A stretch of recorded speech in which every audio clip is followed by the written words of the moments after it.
Assalamualaikum warahmatullahi wabarakatuh. Apa kabar teman-teman? Semoga selalu dalam keadaan sehat walafiat dan tetap semangat. Pada kesempatan hari ini kita akan mempelajari upaya mempertahankan kemerdekaan Republik Indonesia. Perlu diketahui teman-temanku bahwa setelah Indonesia merdeka, perjuangan para pahlawan tidak hanya sampai di situ saja.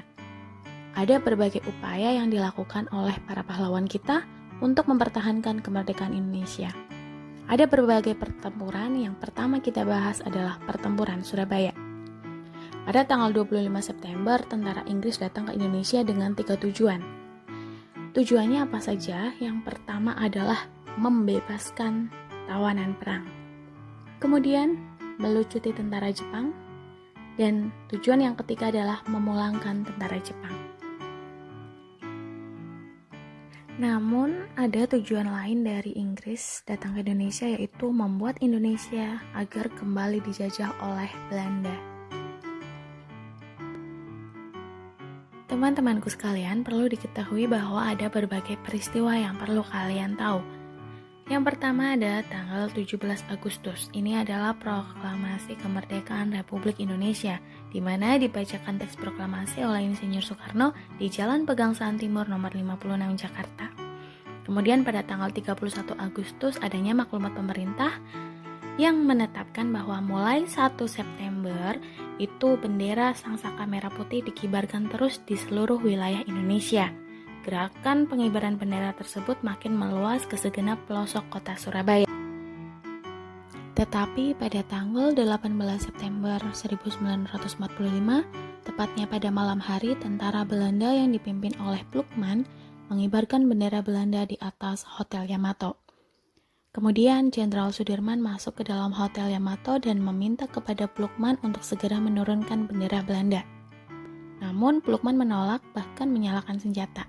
Kemudian Plukman tewas di tangan pengawal Sudirman dengan cara dicekik.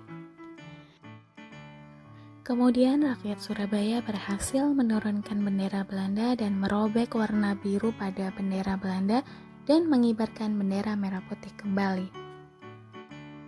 Setelah peristiwa tersebut tentunya membuat Inggris marah, sehingga terjadi kesalahpahaman, lalu terjadi pertempuran hingga tewasnya Jenderal A.W.S. Malabi dengan cara ditembak, lalu mobilnya dibom.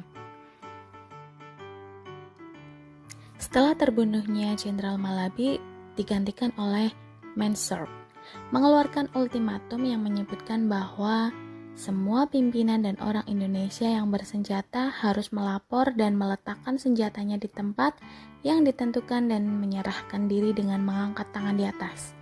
Batas ultimatum itu adalah jam 6 pagi pada tanggal 10 November 1945. Ultimatum tersebut dianggap sebagai penghinaan dan tentunya ditolak oleh rakyat Indonesia.